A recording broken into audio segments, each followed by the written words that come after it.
All right, y'all, we got a pretty shitty situation here I gotta fix up here, so I'm wiring.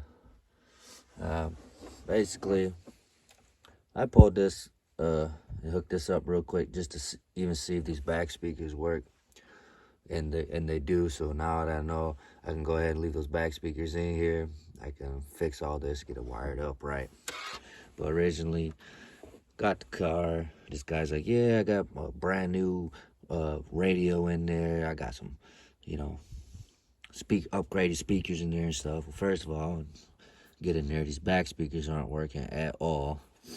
He had these wires right here running from this speaker straight over to this speaker, and then the wire running out through the seat there. You see there's nothing there, just open fucking wire, and that's how all these wires were, just wide open from one speaker to another, straight up to the front speaker. But he probably didn't know how to hook nothing up to these speakers back here. Basically, these come from the stock amp, and two of these, there's a positive and a negative for your tweeters, the factory. This is from factory. Then you have a positive and negative for your mids and your lows by your 6x9s. So your tweeter, it comes factory on the 6x9 like that. It's actually these two wires right here are for your tweeter. See, but then you get shit like this and you can't really, it don't sound good. So you gotta wire it separately.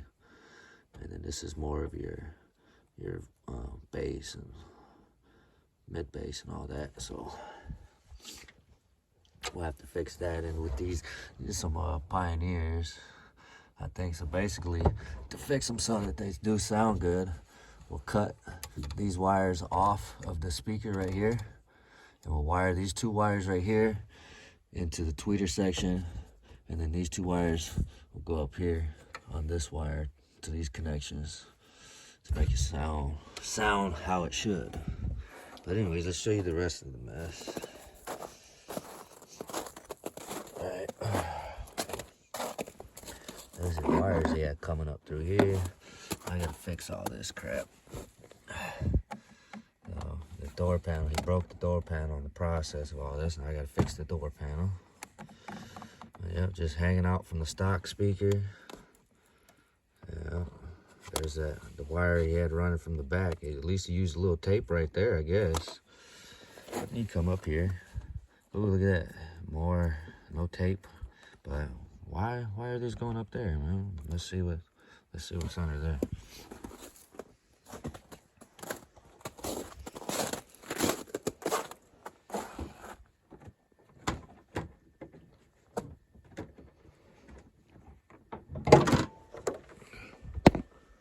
Uh-oh.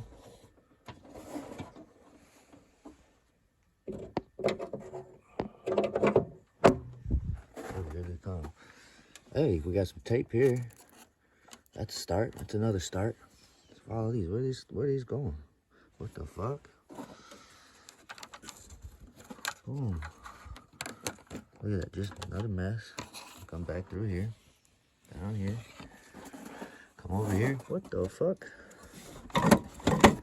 What are you sitting there? A little Walmart $10 speakers from Walmart. In the grill. He says, yeah, put some speakers in the grill so they can hear you before you come. Man, come on, ain't nobody hearing this shit. Nothing but a bunch of static. Tell you what, look at that trash. Couldn't even make some kind of adapter for them or nothing.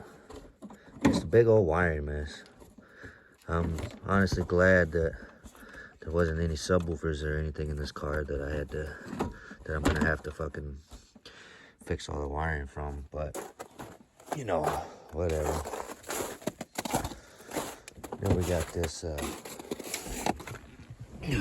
head unit right here, in here. It's the Power Acoustic PDN. This thing's kind of needed. Swivels and everything, but you can see this thing's gonna be horrible with some with a heavy system, but it ain't gonna do nothing but a rattle if you get a heavy system in your vehicle. It'll probably even break off of the brackets and shit, because this whole face pops right off. Give me a second.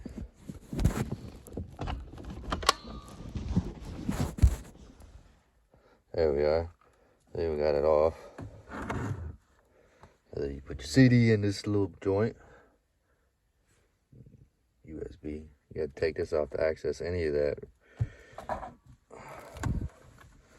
You know, but this does have a mirror link, phone link. Mirrors your phone and everything. You know, you play DVDs on it and stuff. I will say, so far, the sound quality from this radio actually ain't too bad. Considering the mess with all the wires and crap or whatever, it ain't too bad yet. But I'm gonna fix all that wiring up, and then we'll find out how good it really does sound. It has still got stock speakers in the front, you know, which we're obviously gonna leave in there. But yeah, and the speakers that are in the back, they do work. I had to figure that out, so we'll probably leave those in there, unless I wire everything up properly and it sounds like crap. Then we'll probably switch them out for something else. Definitely not those other ones that were in the trunk, but we'll get her done. Let's turn the screen on this thing for you guys real quick. There's a touch screen.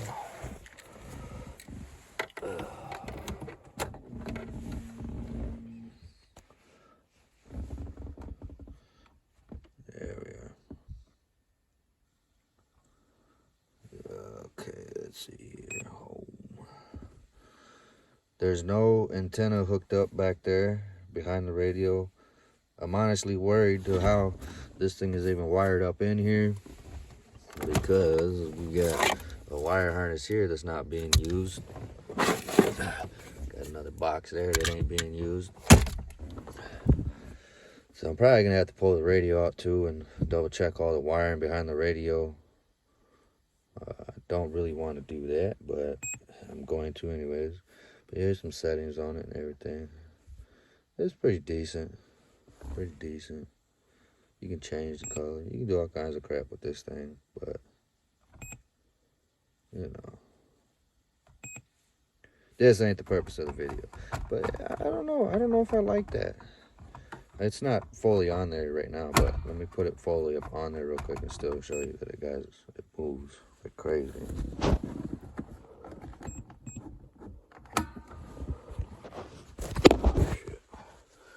Alright, sorry about that. Yeah, we got it back on. It's on all the way now, and it still moves like crazy. As I'm moving it right here, I can feel the back side of the radio right here is actually popping in and out the top of the radio here where the screen is. I don't know if you can see that or not. Let me try it right here. I don't know if you guys are seeing this or not at all, but yeah, it's popping in and out when I squeeze it and I move it. Yeah, this would just be super annoying having a high power system. I don't think it would last very long. But I mean, as long as you ain't got no high power system, and you know, just a couple 12s on 500 watts or whatever, a little bit of this ain't gonna hurt it too much. I mean, you probably get annoyed with it because you probably be able to hear it while you're listening to music. I mean, the screen is cool. You know, the settings on it are pretty cool and everything. But ideally, I don't think this is the right radio for anybody, man. Or maybe there's just some screws back here that ain't tight enough all the way. I don't know. This is just my first impression of this radio. Maybe I'll do another video on this radio once I get everything in here all fixed up and all that. We'll see. All right, man. Peace out. As you guys can see here too, these are not even installed properly either. I know these things, you know, a better way to do this is to try, and the old factory speakers that are back here is to try and get them off of the bracket, the factory bracket, put these into the factory bracket. But you know, clearly those factory brackets aren't here anymore. And trying to get these into the factory bracket like that can be a pain in the ass sometimes too. So we're gonna have to go online and find some proper bracketry to get these in there and secured like they should be. Well, you know what? I have to give that Power Acoustic radio a little bit of credit, because this guy had, so this is 4 ohm,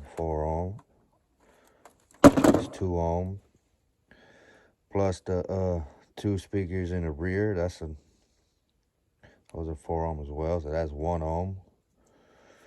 And the one in the door, it's somewhere under 1 ohm, I guess.